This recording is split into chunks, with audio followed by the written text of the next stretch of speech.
बिहार में विधानसभा चुनाव से पहले मतदाता सूची को लेकर चल रहे स्पेशल इंटेंसिव रिवीजन अभियान सुर्खियों में है, लेकिन इससे ज्यादा विवाद और सवाल खड़े अब ये हो रहे हैं कि चुनाव आयोग बार बार दावा कर रहा है कि वो घर घर जाकर सबसे शुद्ध और पारदर्शी वोटर लिस्ट तैयार कर रहा है ताकि निष्पक्ष चुनाव सुनिश्चित हो सके। लेकिन बिहार से जो खबरें सामने आ रही हैं वो वाकई चिंताजनक और अफसोसनाक है। एक तरफ आयोग दावा कर रहा है कि मृत, डुप्लीकेट और बाहर चले गए लोगों के नाम हटाए जा रहे हैं, लेकिन दूसरी तरफ राहुल गांधी से लेकर पत्रकारों तक ने ऐसे कई मामले उजागर किए हैं जहां जीवित लोगों को मृत घोषित कर उनकी वोट काट दी गई।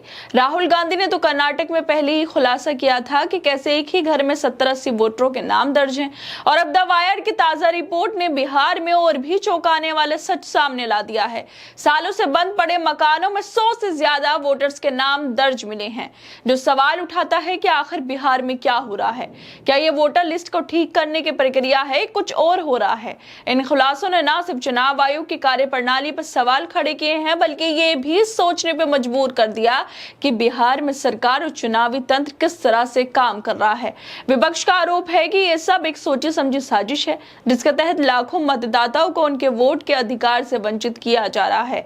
सुप्रीम कोर्ट तक इस मामले की सुनवाई कर चुका है और जीवित लोगों को मृत बताने से लेकर फर्जी वोटरों के नाम जोड़े जाने तक के आरोपों ने पूरे सिस्टम की विश्वसनीयता पर सवाल या निशान लगा दिए हैं। आखिर बिहार में एक ऐसा खेल चल रहा है जहां लोकतंत्र की नींव को ही हिलाने की कोशिश हो रही है। दरअसल बिहार में मतदाता सूची को लेकर जो खुलासे हो रहे हैं वो लोकतंत्र की नींव को झकझोर देने वाले हैं। पहले राहुल गांधी ने कर्नाटक में ये उजागर किया कि किस तरह से मकान में इतने सारे लोग एक साथ रह रहे हैं, वहां पर वोटर जो हैं 70-80 एक साथ दर्ज हैं। और अब बिहार से जो रिपोर्ट सामने आ रही है वो और भी ज्यादा गंभीर है। कटिहार जिले से लेकर पूर्णिया और मधुबन तक कई ऐसे मकान हैं जो या तो सालों से बंद हैं या फिर है ही नहीं, लेकिन उन पर सैकड़ों वोटर दर्ज हैं। इस तरह की गड़बड़ियों से सवाल उठने लाजमी है कि सच में चुनाव आयोग निष्पक्षता से काम कर रहा है या फिर किसी और के लिए काम कर रहा है।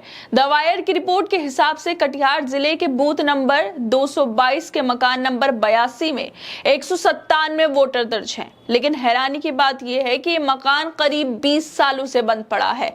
जब पत्रकारों ने मौके पर जाकर जांच की तो उन्हें वहां कोई भी नहीं मिला। इस मकान में दर्ज वोटरों में एक नाम प्रमोद कुमार अग्रवाल का है, लेकिन वो असल में मकान नंबर 183 पर रहते हैं। जब उनसे इस बारे में पूछा गया तो उन्होंने साफ तौर पे कहा कि उन्हें इस बात की जानकारी नहीं है, वो वोटर लिस्ट में दिए गए बाकी नामों को भी नहीं पहचानते। इससे ये साफ होता है कि मतदाता सूची में भारी गड़बड़ी है। बूथ नंबर 222 की बीएलओ सीता कुमारी ने भी ये बात मानी कि मकान में करीब 200 लोग रजिस्टर्ड हैं। उन्होंने कहा कि आप सही कह रहे हैं, पहले ऐसा ही दर्ज हुआ था, अब इसे सुधारना होगा और अब सुधार होगा। इसी तरह कटिहार जिले के बूथ नंबर 175 के मकान नंबर 4 में 136 वोटर दर्ज हैं, लेकिन यह पता हकीकत में मिल ही नहीं रहा था, जिसे सरकारी रिकॉर्ड में एक भूतिया नाम हो। इससे यह अंदाजा लगाया जा सकता है कि जमीनी हकीकत और सरकारी रिकॉर्ड में भारी अंतर है। कटिहार में ही बूथ नंबर 203 मकान नंबर 60 में 108 वोटर हैं। पूर्णिया जिले के बूथ नंबर 12 भाग 2 में मकान नंबर 2 पर 153 वोटर दर्ज हैं। मधुबन में बूथ नंबर 120 के मकान नंबर 129 पर 389 वोटर दर्ज हैं। यह आंकड़े चौंकाने वाले हैं क्योंकि किसी सामान्य मकान में इतने लोगों का रहना पॉसिबल ही नहीं है। इन खुलासों से साफ है कि मतदाता सूची में बड़े पैमाने पर फर्जीवाड़ा हो रहा है। चुनाव आयोग दावा कर रहा है कि वह एसआईआर प्रक्रिया के जरिए मतदाता सूची को अपडेट कर रहा है और घर घर जाकर जांच कर रहा है, लेकिन जमीनी सच्चाई इन दावों की पोल खोल रही है। जिन घरों में कोई रहता नहीं है वहां सैकड़ों वोटर कैसे दर्ज हो गए? और अगर मतदाता सूची में इतना बड़ा खेल चल रहा है तो चुनाव की निष्पक्षता पर सवाल उठना भी लाजमी है। आप खुद सोचिए, कटिहार के मकान नंबर 82 में 197 वोटर हैं जो 20 साल से बंद पड़ा है मकान। कहां से आ गए ये वोटर बंद कमरे में? क्या ये लोग भूत हैं, प्रेत हैं कि वहां पर वोटर लिस्ट में इन लोगों के नाम दर्ज हैं, लेकिन अब ये वहां पर है ही नहीं। जो मकान 20 साल से बंद पड़ा है वहां पे 197 जो वोटर हैं वो कहां से आ चुके हैं? और इसी को लेकर कांग्रेस के नेता सुप्रीत लिखती हैं कि ये देखिए, कटिहार के मकान नंबर 82 में 197 वोटर हैं। मजे की बात यह है कि ये मकान 20 साल से बंद है। वोट चोर गद्दी छोड़। इस पूरे मामले में बीएलओ बूथ लेवल ऑफिसर की भूमिका भी संदिग्ध नजर आ रही है। कटिहार की बेलो सीता कुमारी ने तो खुद ये मान लिया है कि मकान नंबर 82 में करीब 200 लोग रजिस्टर हैं और अब उसमें सुधार किया जाएगा।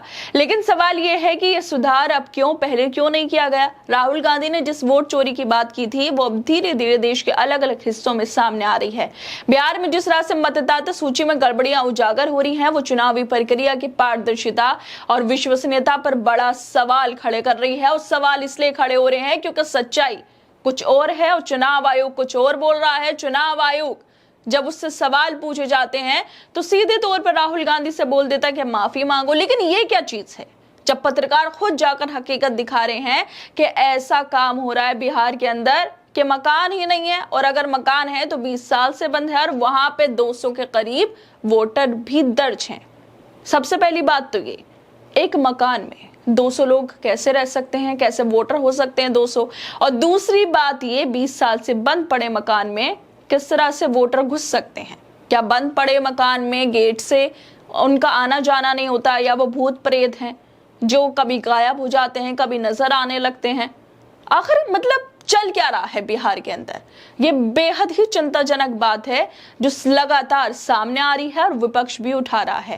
खैर दोस्तों, आप लोगों को क्या लगता है इस वीडियो को लेकर? हमें अपनी राय जरूर दें और बाकी तमाम खबरों को देखने के लिए जुड़े रहिए हमारे साथ।